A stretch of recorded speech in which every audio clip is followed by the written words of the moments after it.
This is a recording of Elwyn J. Patterson of 278 Las Palmas Boulevard, Deltura Country Club, North Fort Myers, Florida, 33903. Pat's phone number is area code 813-731-5469. The recording was made by Jim Walkinshaw of the Oldsmobile History Center on January 21st, 1989 at Pat's home in North Fort Myers, Florida. This is tape number 1 of 1 tape. Pat, if you could just start with your name and address and phone number, if you would, please. Okay, I'm Elwyn J. Patterson. I live at Deltura Country Club, 278 Las Palmas, North Fort Myers, Florida. And my phone number is 731-5469. Okay, what's the zip code down here, Pat? Zip code is 33903. Okay. Now, take us back to when you started at Oldsmobile and what was going on and where you were. I tried to hire in at Olds first time in 1950. Okay. And I thought I had a job. I was young, smart, able-bodied, but I did something that I shouldn't to a Dr. Steiner, I believe. Mm-hmm. He later was head of GM Medical. But I was supposed to be touching my fingers with my thumb. Exactly. And I was just, and he looked at me and he said, "You don't like doing that very well, do you, son?" I said, "Not particularly. I'm just, Yeah, right. And he took my papers and he hit them with a rubber stamp. And I didn't even look to see what that stamp said. Gave me my paper and he says, "Hand these to the man outside the door." I did, expecting to go to work. And this little short fellow said, "Oh, you didn't get hired." I said, "What do you mean? You hired me before I went in to take the physical." He said, "Yeah, but the doc rejected you." So what's the matter? He said, "It doesn't say, it just says rejected." He showed me. Oh, my Lord. And 6 months later, I go in the Army, draft. Uh-huh. So when I came out of the Army, I went to work for my father for a year. I got tired of that. So I went back to Oldsmobile, this time with a different attitude. Okay. The same doctor. Uh-huh. I did exactly what I was told to do. Uh-huh. Got hired January 8th of 1954. Okay. But it was the same doctor. Yeah. But military training had smarted me up a little too. Luckily, he didn't remember me. Yeah, well, he would. You see some of the people. Yeah. I went to work bumper plant, the old jet plant. Okay. The plating was just under construction. It was quite a ways from being completed. And we had just 2 bumper lines back then, front and rear. All right. And we only had one that was ready to run. So there was a lot of die changing going on. But back in those days, you just had a front bumper and a rear bumper. Right. For 88s and 98s, that was it. And then you ran service. Okay. And those were all in that one big crane bay sort of on the east side. Yeah, I don't know if those presses are there now or not. I don't either. They were last summer. I visited. But my first supervisor was Stu White. Okay. And my general was Clarence Russell, or Slim Russell. Slim Russell. Okay. And I worked there probably about 5-6 years. We'd had some reduction in force, and they would try to keep us working. They would loan us out to the engine plan. Okay. And for a long while, I always thought, hey, this was the place to work. I really liked bumpers. I liked the smell of it. Yeah. I really was in love with the place. And I didn't really care for that engine plant. Different kind of thing. But the last time I was loaned out to sheet metal, under Bill Freeman, Mm-hmm. and I was on hoods. And I thought, boy, these are, even though hoods are big, there's two guys to carry them, and they're a lot lighter than a bumper. Mm-hmm. And bumpers were heavy in those days. Yeah. And when it came time to go back, I didn't want to go back. Oh. I stayed right there, and I think one of my foremans was Maureen Nylander. Oh, yes, I remember that. And I worked there, and finally I caught the eye of Wendell Myers. Uh-huh. And he wanted me to go to work for him doing inventories, physical inventories on all kinds of parts. So I went to work for Wendell, and I worked for him probably 7, 8 months. And he walked up to me one day and he says, "What would you really like to do at Oldsmobile?" I said, "You don't want to do this all your life." And I thought, I'd like to get into experimental assembly. Well, that's interesting. And he said, "I'll see what I can do." Well, about 4 weeks goes by, and he comes up to me again, asks me the same thing, just like he'd never asked me before. And I thought, well, what's the matter with this fellow? I told him, I'd like to go into experimental assembly. I had all heard that experimental assembly was really taking things apart, not putting them together. I can always take something apart. Putting it back together, making it run is something else. Okay. So he said, "I'll see what I can do." All right, second time. The third time he comes back, in another 4 or 5 weeks, asked me the same thing. I said, "Wendell, this is the third time you've asked me." He said, "Well, I'll tell you right now," he says, "there's no way I can get you in." He said, "But have you thought about going to foreman school?" I says, "No." He said, "Would you be interested?" I said, "No." He says, "Why?" I said, "Hey, Wendell," I said, "I've heard all about this test that you've got to take, and it's just, there's no way I could pass it." "Well, who's told you about this test?" And I rattle off a bunch of names. He said, "Well, no wonder." He says, "Those are the guys that didn't pass it." He said, "I'll guarantee you pass it." He said, "In fact, I'll give you some books that you study, and you'll pass it." So I thought, well, all right, I'll go in and take the test. Well, come to find out, there were 10 of us that took the test. And it was a couple weeks before we found out the results. Bill Freeman called us all in his office, one at a time, to talk to us. And he came to me, and he said, "Well," he said, "you did okay on the test." But he says, "I can only send one man to school." He says, "Naturally, that's got to be the man that did the best on the test out of the 10. He said, "That was you." I said, "You're kidding." He said, "No, it was you." He says, "No, I want you to go." He says, "And I want you to give it all you got right from the start." He says, "Don't wait to the halfway point. You won't catch up." He says, "You give it all you got." So I went, and our instructor was Norm Smith. Have you ever heard of him? And the biggest hurdle really were your write-ups you had to do in all the departments you visited. And we were graded back in those days from 1 to 10. He says, "I never give out a 10. That's a perfect paper." So when I got a 7, I thought, well, gee, that's not bad, but I better find out what he really wants. So, he didn't want too much or not enough. So the next one I got an 8. Yeah, that's a little better. I talked to him again. "What am I doing wrong? I got to get that 10. Next one I got a 9. Now we're doing sneaking up on it. Getting 9s. Well, at the halfway point, I'm in third place out of 24 people.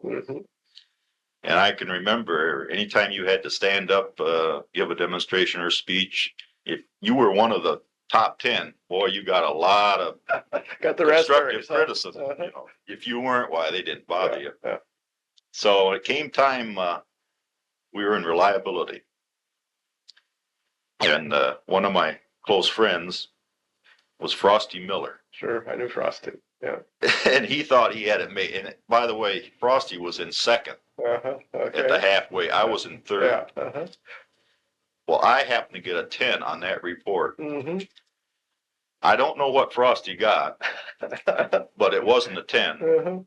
And he ended up, for our training period, in third place, and I went up to second. You switched. And so came time for a job, and I was interviewed. I was sponsored by Sheet Metal, but I was interviewed by Ray Carter and Del McGray over in 21 in Fred LaPrat's office. Oh, the Olex plant. Yeah.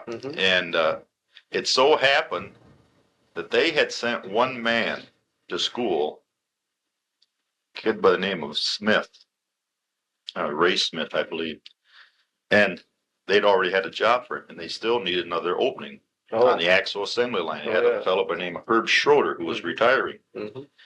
And they interviewed me, and Del said that, he said, you're the fifth man that we've interviewed. He says, and you're the man we're picking right now. He says, you report over here Monday morning. Well, this was like on a Thursday.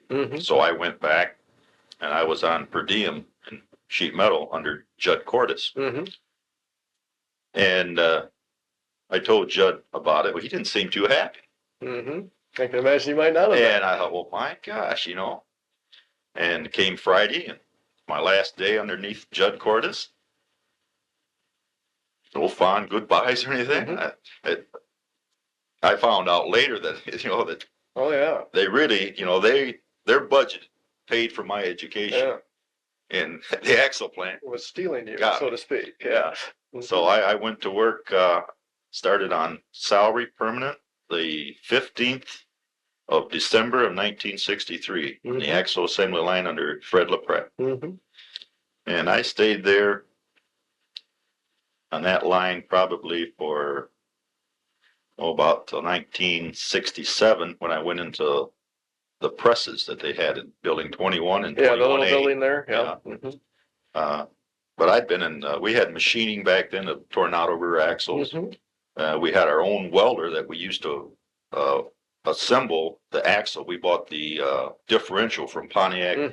Were we still making banjo housings at that point? Yeah. Okay. Well, just when we first started, the banjo housings, I think they made those over in Plant 3. I think we stamped them out at 21A. They went over to Plant 3 to be welded, machined, and then we came back. They came back, and we did something. We put in the grease seals. And were we making knuckles or any of that stuff out there? No. The knuckles had all left by then. We were just making upper control arms, spring seat brackets, things like that. But then when that Tornado axle came on, we had the machining for that and the welding. And a lot of welding, like 118 inches of welding per axle. But it was interesting. But the one big axle for big car, we purchased that from Pontiac, and then we pressed in the tubes. We had a big welder machine that would press in the tubes and weld it, punch the holes for the brackets. So I stayed in building 21, 21A till 1968 when I went over to building 304. I was the third supervisor over there underneath Tom Spalsbury. And we only had two departments, 2207 and 2206, a couple press lines and maybe about 6 automatic presses. And the building grew, more presses got put in, and then the building expanded about twice out to the north, and then it expanded again out to the east, and then the jet plant expanded, and our parking lot disappeared, and we got some new parking lot. It was interesting. Pat, go back to the when you first came to work on hourly in the bumper shop. Was there any automation between bumper lines in those days? The only automation you had then were the iron hands that took the parts out. That just took it out of the die. You would just take it out and drop it on a conveyor. And sometimes if the iron hand didn't work, it was broke down, you'd put people in there, and you took the parts out. How'd you get the part out? Pair of tongs or reach in and grab it? No, we were issued tongs, but there were a lot of times we didn't use tongs. We just grabbed them. It all depended on I guess how we felt, you know, how Yeah. close we were to production. Yeah. It was quite interesting. I remember one of my coworkers was Don Cooper, Mm-hmm. and he wasn't a committee man then, but I could see as I look back on it now, I could see that he was thinking along those lines because he was sure a rabble rouser. He was. He didn't do too much work. He liked to really get in arguments with. Pick on the plant. Him and Bud, Bud Kriegel. Yeah. He was one of our foremen. Yeah. So there was all the big belt conveyors between presses. That one and pipe slides. And pipe slides that you would take. Pipe slides, and only mechanization were a few iron hands that grabbed them out of the die. Yeah. I can remember one time, we were always back then just fooling around, practical jokes. We had this one that was a restrike die. We'd go on break, someone would fill the cavity up with water. And then they would put a bumper on this carriage. The carriage would take it into the die. Yeah. And they'd have it run in for you. You come back, break, and you touch the press off, and the ram would come down and flood. Yeah. So this one time I got a little tired of that. Well, I'm going to fix this guy. It's not my press tonight. It's this other guy's. I filled it full of red pop. Oh. And this was back when you got a cup of pop for a nickel. It was only a nickel out of the machine in those days. And I spent about 20 cents. And I had 2 cups in each end of this die. And I had the bumper run in. And who do you think came up to try to run that but Slim Russell, the general foreman? And he had red pop all over. I'll bet he was pissed. Oh, we had fun with him. It's when they heard that I had went to foreman school over in the main plant, they thought surely that Oldsmobile had lost their mind. All people said was the guy like me that had all the tricks. Well, now was the jet engine still there when you were there, Pat, or the had jet? that? Yeah, the turbine. The turbine was still there. The blades. That was still there back. All the girls down the other end. That was all down there in, let's see, what's the south building number? 302? 30. Or is that 301? I can never. But was that all in the south, the building south of the firewall? From that firewall, that was all the turbines. Okay. Was there anything up there in amongst the bumper area that was jet engine stuff? Up in that building? No. Nothing up in there. And that was all being constructed work for the plating department. Big tanks are being put in. Okay. Did you get down in the jet engine side at all much? Only on break time to look just to watch the gals. Yeah, see what was there. Okay. Now and then I found my foreman down there. Oh, did you? Isn't that interesting? Okay. And then, see, how many presses did it take to make a bumper? Oh, gee, it must have been your toggle press,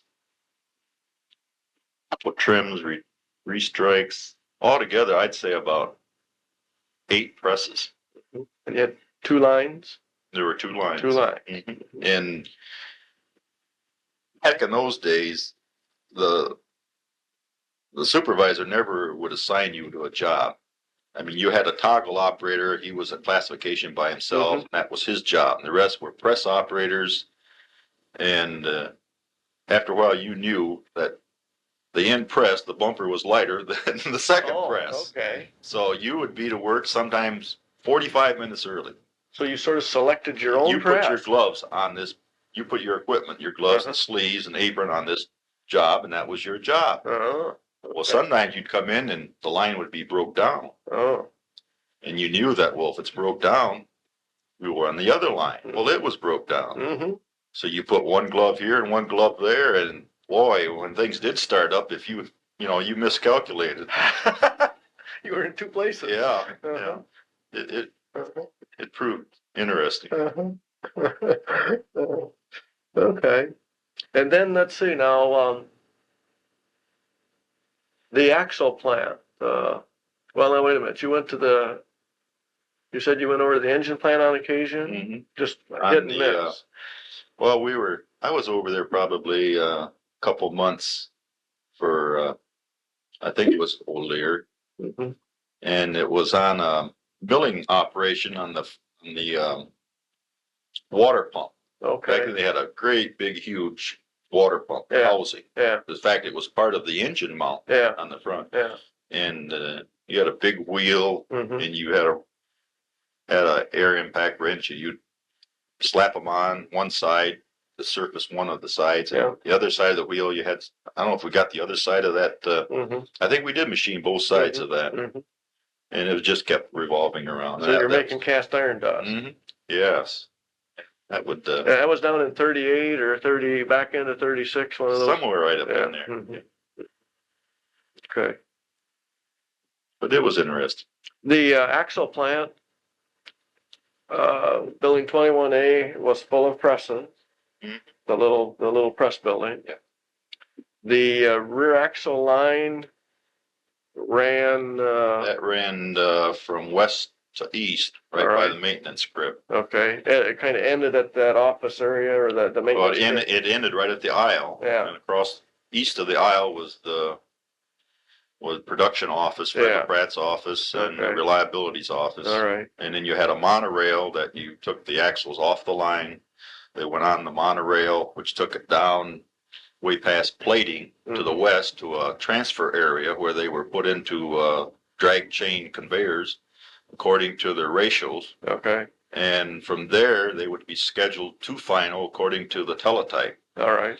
And we had 120 different axles we could build according to code. Now, it didn't mean we had 120 different ratios. Yeah. But there was 120 different axles. You could have a 4013 power lock, a 4013 non-power lock. You could have that 4013 for a little car, a Vista Cruiser. Variations in brake sizes and that sort of stuff that changed all that. You had them in for police cars, which took different brakes, different drums, heavy duty shaft. But there were 120 different combinations. And it didn't take long, and you knew all the codes. You had a big chart you could look up, but you were having to read your teletype as it came off, and we'd run batches of axles in 50 in a bunch off from the teletype. We would decode it, give it to the man who would schedule them in on the line. At the same time, you had to schedule your requirements for BOC. We supplied axles to them. Yeah. So everything we ran didn't go to final. We were running like 157 axles an hour. Final was maybe building 60, 70. I don't know what final was. Yeah. And the rest were all being shipped out. Yeah. Yeah. And there were times when maybe you were short. You were out of a certain ratio. And you had to actually unload a box car to supply final because final ran. That was your number one requirement. If the axle assembly line broke down, you would still assemble axles and pass them from buck to buck by hand. Oh my God. And after a couple of times of that, you didn't have to worry about someone trying to break the line down. They never wanted to see it break down because they knew that it was going to be harder. And if the monorail line broke down, we had big long racks with wheels that we would load up maybe 10 axles on these big racks with casters, and we would literally run with them down to the transfer area. It would always be interesting if that line ever would break down from the transfer area over to the frame line to see the people from final would be at my area before I could go, and they had farther to go. And that was the first time I met Doug Tracy was there. Oh, was it? He was out in Patterson. He wanted to know who I was, and I told him, what my responsibilities were. And he said, well, the next time this happens, he says, I want you to take a jet. He said, you should be here before I do. He said, you don't have as far to go. And he was right. That's the first time I met Doug. But see, who was the superintendent out in that plant? My plant? Yeah, when the actual plant when you were there. Ray Carter. Ray Carter was. All right. Now, did you get out in the little plating plant up at the north end or the west end there?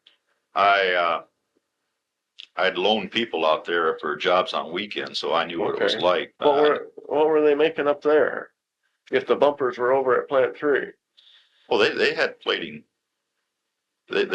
fact, we had 2 plating plants. Yes, But they were still plating bumpers. they were making bumpers in both places. There was a bumper dress-up line Mm-hmm. down there between, I guess, between plating and the axle line, Okay. where they would actually assemble the bumper Mhm. according to the Mhm. teletype. Mm-hmm. Because back then all cars didn't take backup lights. The backup Right. lights were in the bumpers, Mm-hmm. and there was quite a lot of assembly work to put all that bumpers together. Okay, so bumper assembly was out in that 2178 area too. But we always figured that the best plating was done in the main plant. Oh, Had, what? had a better plating than That's interesting. That old plant. yeah. Mhm. So it was slower, Yeah. but the quality everyone thought was a little better. Now you mentioned that the Toro, that was rear axle, was there, and you were making front suspension control arms, assembling those. Yeah. Upper and lower control arms. Just the upper for Okay. F85 series. All right. I don't know where the big ones were made, maybe in the main plant. All right. But we made just the uppers. We made spring seat brackets, Okay. rear housing brackets, Mm-hmm. everything relating to suspension. Okay. Those were relatively small presses, weren't they, out there in that yeah, they small were. bed presses? Yeah. Yeah. They weren't like what we had over in 304 and Yeah. 5. Yeah. Now, at that point in time, let's see, when was that again, Pat? 67, 67, 67, okay. So part of 68. the Toro assembly line was out there in the old building, going up and down 20 and 16 Mm-hmm. at that time. Yeah. Okay. Yeah. Let's see, what else was? I know I before that Toro line went in, originally that was built for the F85. Yeah. They started out in 61. Yeah. So when I was going to school, I started my training at Final, and I had worked at Final on a loan out basis during okay. the winter when we had a storm. I Yeah. found out that if I volunteered, everybody was afraid of Final. I found out if you volunteer when there's a big shortage of people because of snowstorms, that they would take 2 people to give you a one-man job. Oh, is that right? And it was and I got to see more of the plant. I was always inquisitive. What's on the other side of this wall? I wanted to see all of those. Yeah. So I just got to know a little more that way. So when I took my training, I was on the first leg of the line of the Cutlass, and I had 60 people. Wow. On the second and third floor, and I never knew there was a third floor. Oh, gee, really? But there's a third floor where the bodies that's all come in. body storage. And we had to schedule the bodies in according to the teletype, and it was an interesting. My general was Mike Kachuk. I knew Mike. And Harold Spencer. Harold Spencer always wore a hat. And I remember Mike Kachuk getting me in the office, chewing me out because my efficiency was 98%. I said, hey, where I came from, sheet metal, that would be good. He says, you're not from sheet metal. Yeah. He says, this is final assembly. Yeah. Well, really, you didn't really have too much control over your efficiency. It was all governed by how many cars were run with the accessories. If you ran all day with cars with no accessories, you lost money because you had people scheduled to do that. Yeah. Like back then, I think every 5th job could be an air conditioned job. Yeah. You couldn't run 5 cars in a row that had air conditioning. Or you just couldn't hack it. You weren't set up. The demand wasn't like that. The same way with seat belts, Every 3rd job could be a seat belt. And if you had more than that, you'd find your repairman and even yourself helping out. I remember we had vacuum trunk release that I would be in the trunk. Here I'm a foreman trainee. I'd be in the trunk, and I would ride past the committee man in the next department hooking it up. And that's back when a committee man had to work. Oh, gee, really? He was working, and nothing was said because they knew that, hey, I was either doing do it or else. Yeah. But we had a repair department with Phil Later. You ever heard of Phil Later? I knew Phil. But back in those days, they would holler out, ashtray alignment, 100%. Pat Patterson. That was over the big, the big PA system. God, you'd hate to hear that. Yeah. Pat Patterson, gee, the back room is full of your shit. Yeah, right. Is it really? Yeah. Well, I'd go down. I don't know how many other guys would just take his blubbering, but the hell with you. I'd go down. Now let's show me this back room. Show me this. Well, there was one car. Oh. One car, and it didn't have a radio. And we put in a dummy plate. Yeah. And it was the wrong color. Now that is peculiar, you know. And I said, how often does this happen? He said, well, it has happened. He said, I thought I'd call you. Okay. So after investigating it, I found out that the fellow that was responsible for that was colorblind. Poor guy. Yeah, and we never knew it. Yeah, so he was just grabbing plates and sticking it wasn't on. intentional. Yeah. So we got him a different job. Where his color didn't affect it. Yeah. Yeah, the foreman I studied under was Bob Roth. You ever heard of him? No help. But it was a different breed of cat. I had one fellow that was a mute, and even before I retired, I'd see him now and then. Yeah. We're at Plant 3. Yeah. But everything was, you'd write him anything you want to write him, tell him. You could write him a joke, he'd smile. Yeah, sure. He was a good worker. Yeah. It was an experience. Yeah, all that, Pat, when you first started in the press shop, what did you mentioned gloves, other safety kinds of equipment did you have for handling all that sheet iron? Anything? That's a good question. The union, back then I thought I was a good union man, you know, and the union fought for us to have leather aprons.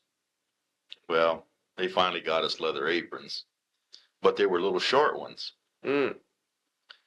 And I had found another leather apron that I had stapled it on the bottom of my new apron. So I had a long double apron, kind of, and I cut slits in the bottom of it.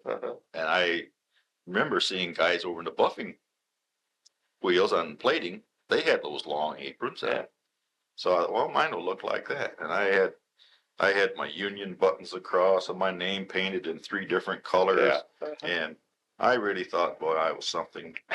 And we had a toggle operator that had run a double in the toggle, and this is at the start of 1957 run, and he cracked the die, and everybody was fit to be tied, including Bob Scott. Yeah. And that guy got sent home. Right, automatically he was sent home. Everybody thought, oh boy, he's probably fired. Well, I don't know what his disciplinary record was, but we knew he was off for a few days, and they were going to need a toggle operator to run the other toggle. And I figured, hey, that must be me. You know, I've been here almost 3 years. I'm the head honcho. I've got more seniority than anybody, because that line started with all new employees except for the toggle operator.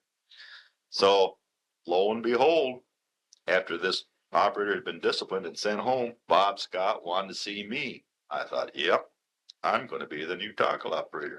And I go marching in his office, and I'd seen him pull this before, real stern. Read this. Hands me this piece of paper. Reprimand. So I'm really interested. I read it. Destroying company property. What is this? He says, that apron. What's the matter with it? He said, you cut those slits in the bottom? I said, well, sure. That's destroying company property. I said, you mean I'm not going to be the toggle operator? He says, no. But he was so upset that he was. For that? Yes. And it's the first time I called the committee man. And I called the committee man. And I can remember Stu White saying, well, it's just like if you had a little kid and you cut up your wife's dress. What would you do? It's the same thing. But I think they were so upset about that darn they were out for blood, and they got me. Bob Scott still remember when I went on salary, he saw my general foreman Fred LaPratte. He told him that story. There were a lot of other things he told Fred LaPratte too about me. Remember one time, you weren't supposed to line up at the clock. That was a definite no. Yeah. And why it got as far as it did, but I was told not to line up the clock by my supervisor. Even if you were done work? Yeah. And I stayed. I did not move. Well, he should have, disciplined me right then. He did. Bob Scott was in the area.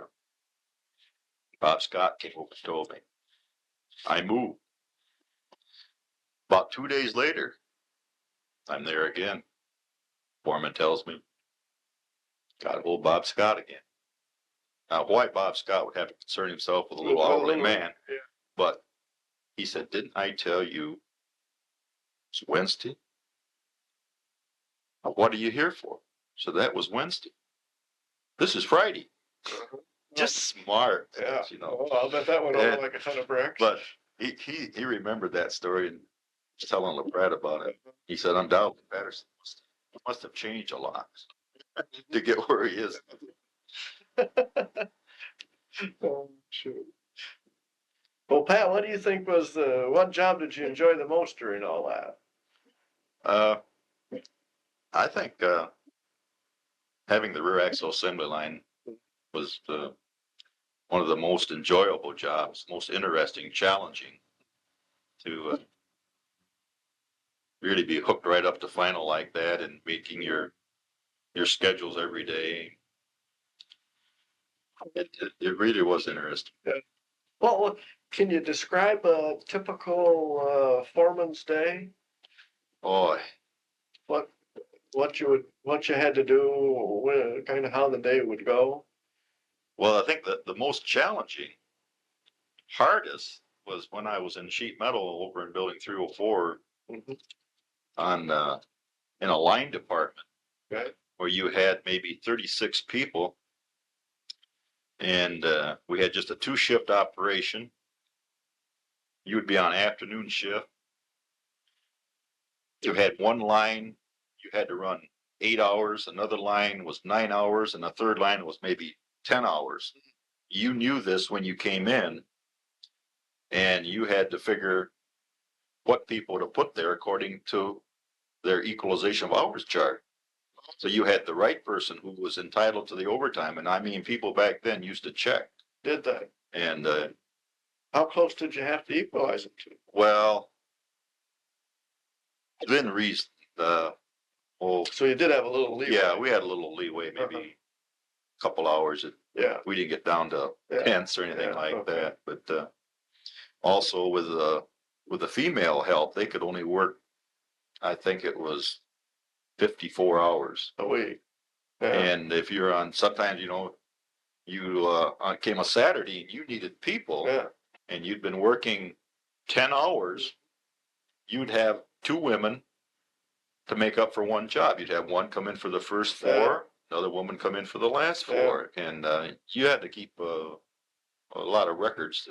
So you didn't keep all that in your head, and you didn't have a computer back then to keep track of it. So there was a lot of record keeping going on. All right.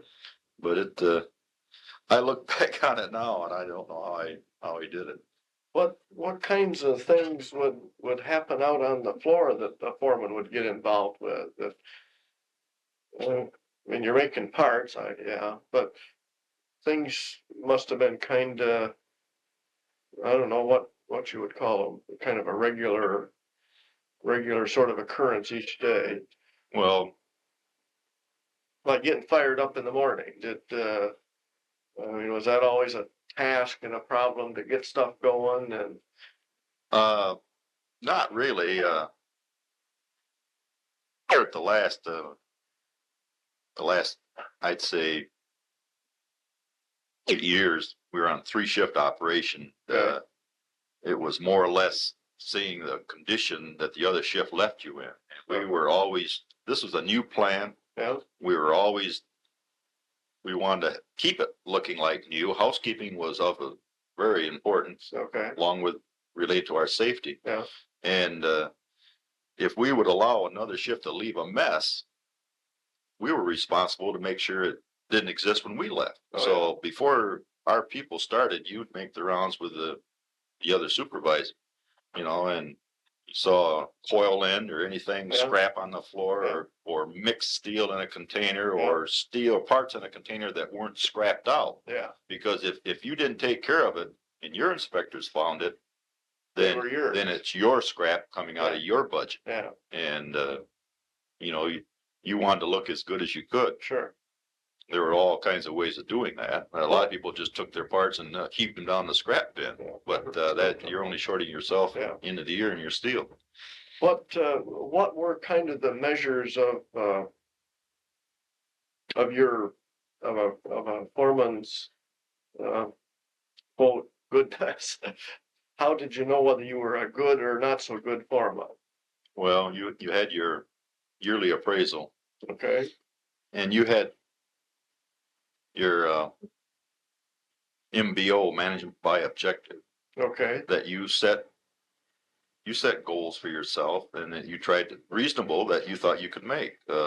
Be they safety, your injury index, your safety index, so there were quality. There were all kinds of measures that were discernible.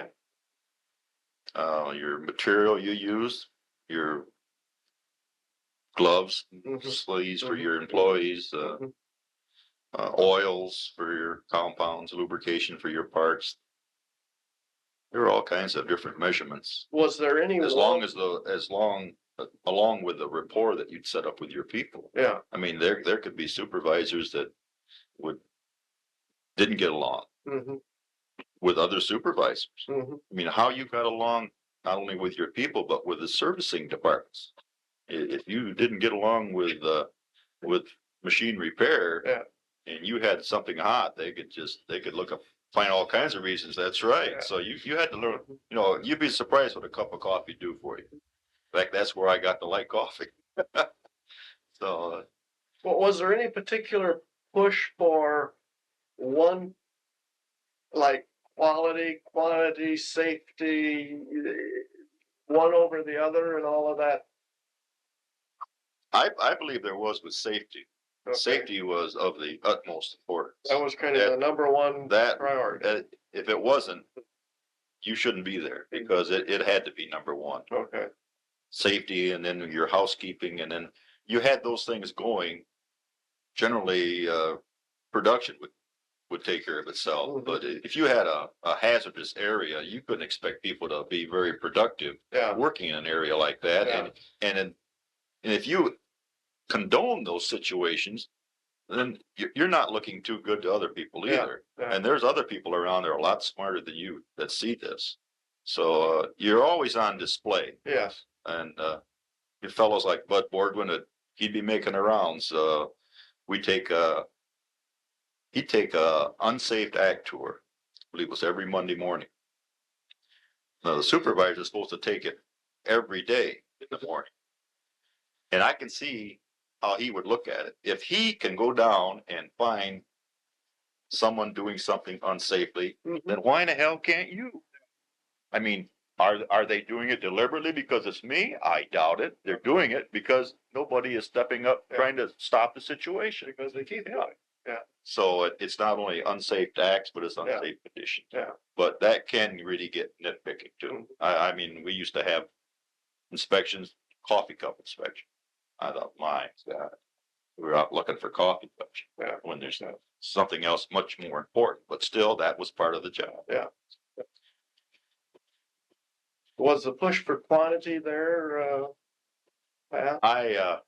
Or was that less of a? If it was a push, it was between supervisors. All right. It was never. Yes, it was never. It was never brought down from the office. Say, hey, you've got to get.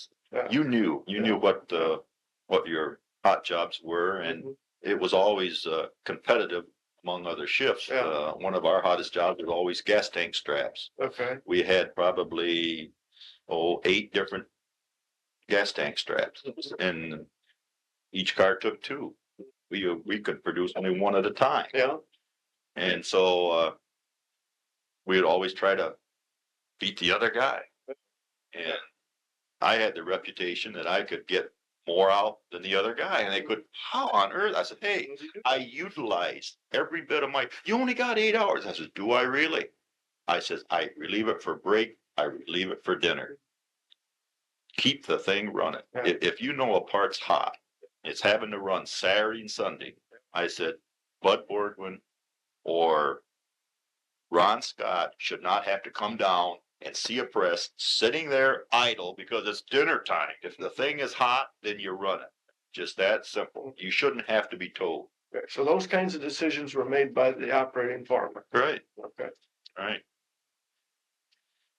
See, now who were in the press shop, the 3045 area, who were some of the bosses that you worked with there, Pat? When I first came there, Roger Ray, Art Carty were the two supervisors, and Tom Spalsbury was the general supervisor. Okay. Later on, Maureen Islander came over. All right.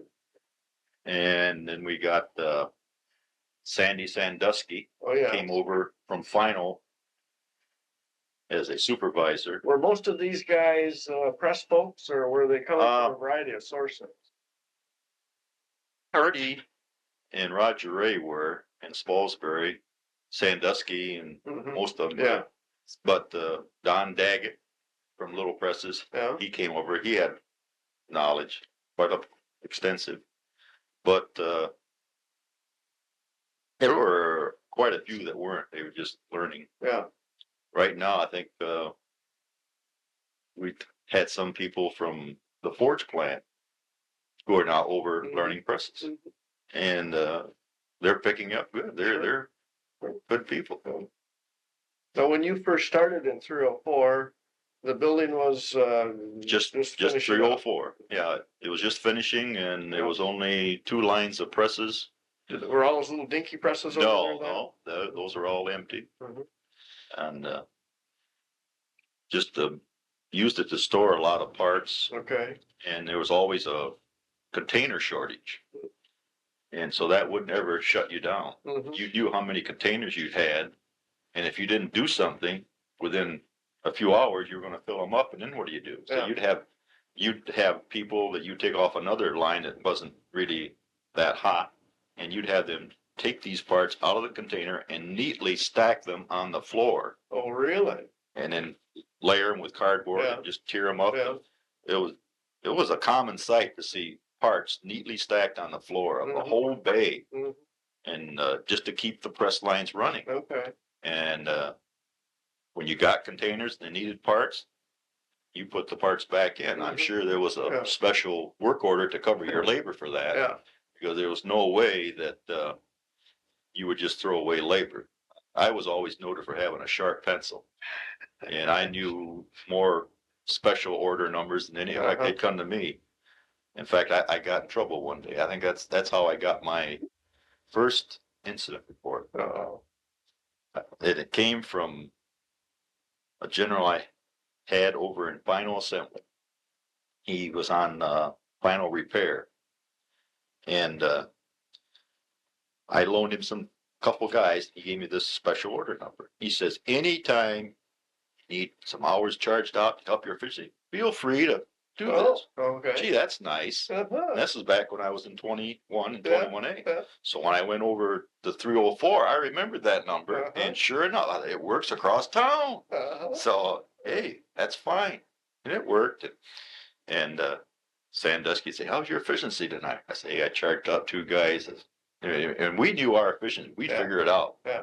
You knew where it would be. Yeah. Yeah. 100%. Oh, and Bob Luskin. Oh, yeah. I remember Bob. How's your efficiency? I told him what I was doing. So we got a new supervisor. I think he's fresh out of college. Oh, yeah. Mike Fitzgerald. Oh, yes. I remember right. And he's still, last I knew, he was in Plant 5. I saw him there a couple of years ago. Yeah. I told him about this. And I should have known better. He wrote down the wrong number. Oh no! And instead of going to final repair, it went to the first leg of the line, the brake line. Oh, and they start investigating. They didn't appreciate that. And then they found out what it should have been, and they start investigating.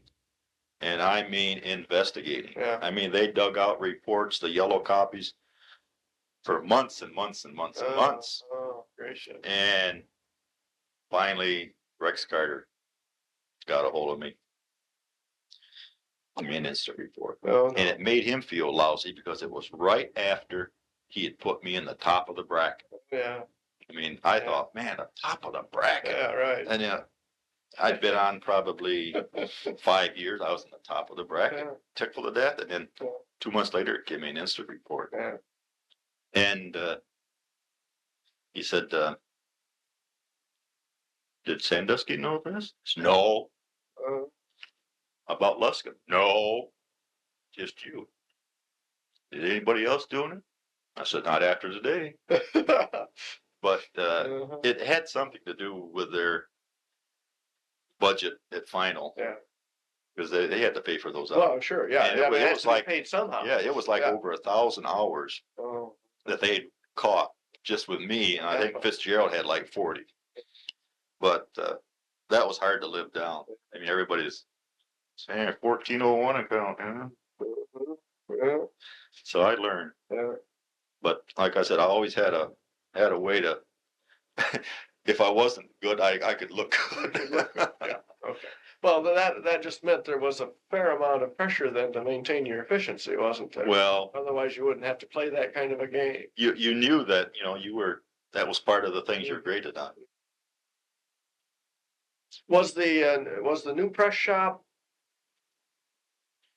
better or worse? I mean, just from an operational standpoint, I recognize nice new shop always looks pretty and all that stuff, but from an operational standpoint, did it work any better, the new place? Well, at the start, it really didn't, because we didn't buy everything new. Mm-hmm. A lot of the equipment came from the main plant. Yeah. And Whitey Liggett? Yes. Oh, yeah. Well, he was smart enough to know that he didn't want to dispose of his good equipment, his good conveyors. If he had some moved junk, we got it and we had to rebuild it.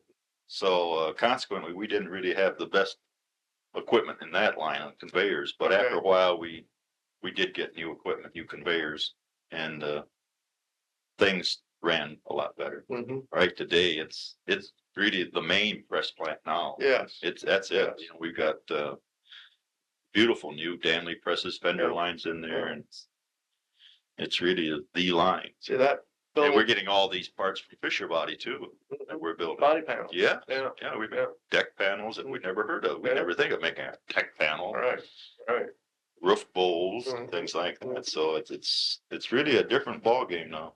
Did that migration from, how I will call all Oldsmobile kinds of things to the Fisher kinds of things, did that cause any major problems? Well, I think it went along with trying to improve our quality and some of the methods we were using, like with different types of gauging to check your parts, and it was harder to make a part. It was much harder because the standards were so much greater. Your quality index so much. There was a lot of stress put on that quality. You would much rather run quality than quantity. Yeah. If you're going to have to end up scrapping it, eating it, you might as well not even run it. Yeah. So quality was really important. Gauging wise, Pat, how did that change over those years? How you checked parts? And there were just more areas that were held to a closer tolerance on parts. The gauge itself, it was just astronomical to look at some of these gauging devices they'd have. And, I mean, you'd have there was a printout on each one, plastic cover that would tell you how to use this gauge. It wasn't like in the old days, you just slapped one on and it fit. Yeah. It's really something. And then you guys had some, there were some pretty fancy machines over there in the gauge crib, as I remember. Oh, yeah. Yeah, what did you call those things? Zeist machines or something. Were those? I never got into that. That was in reliability, but it was like it was like what the old master part was that we'd have back in on the axle line. Yeah. You had a master part and everything. That was use that for a reference. Well, that was the Zeist outfit was. But I never really got into that. Did the guys, when they ran their parts, how was the gauging? How did they do that? Once every 100 or 500 sort of thing? Yeah. The operator was held responsible, really, for making a good part. He was supposed to visually look at his parts. A lot of parts were having to be handled. It just didn't come out of the machine automatically. Yeah. some finished part like gas tank straps. The operator had to take them and stack them in a Okay. container, and he was expected to look at the critical part of that, the extruded hole, Yeah. anything else, and to tell that it was a good part, and to once every half hour to stop checking on the gauge to make Okay. sure the. So he had sort of a gauge Yeah. and sequence he had to Yeah. go through.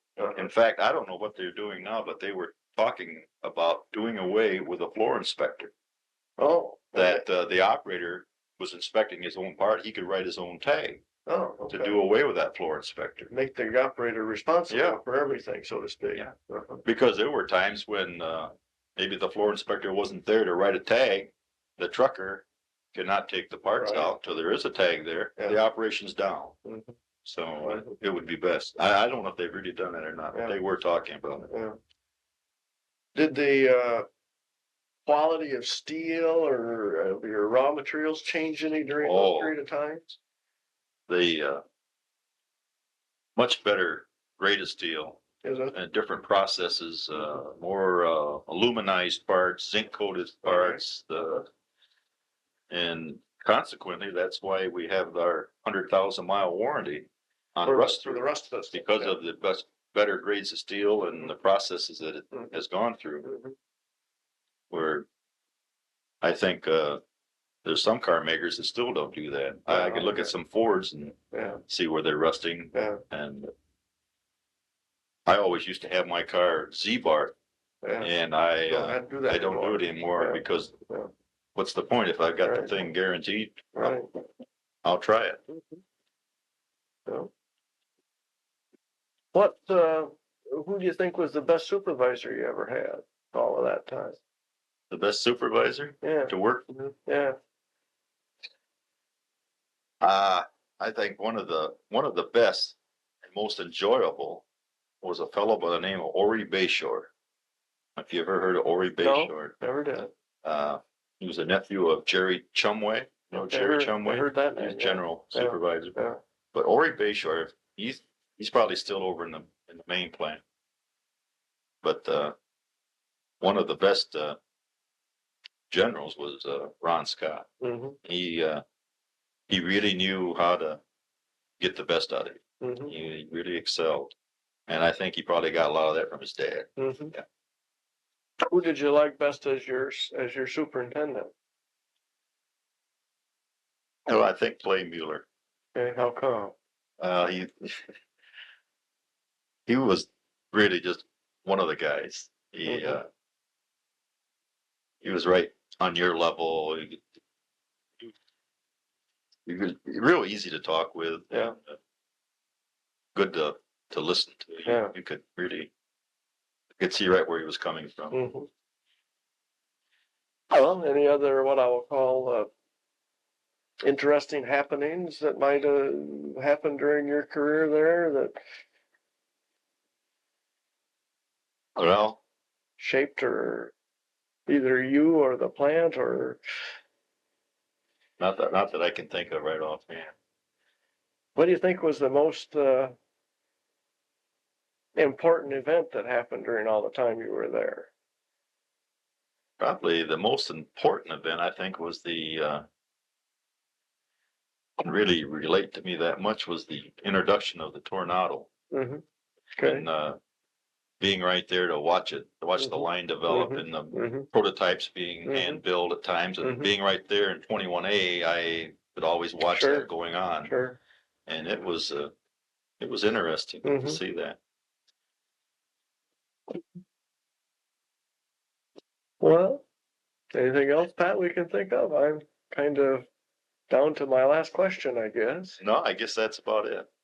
Okay. Did you have what you would call an enjoyable career? Or how did you look at all those years? I think I really enjoyed it, yes. What was the date you retired again? Pardon? What date did you retire? Effective July 1st, 1985. The last day was the May 23rd. I took my vacation. Yeah. Okay. Well, that's great. Guess I will click off here then. All right.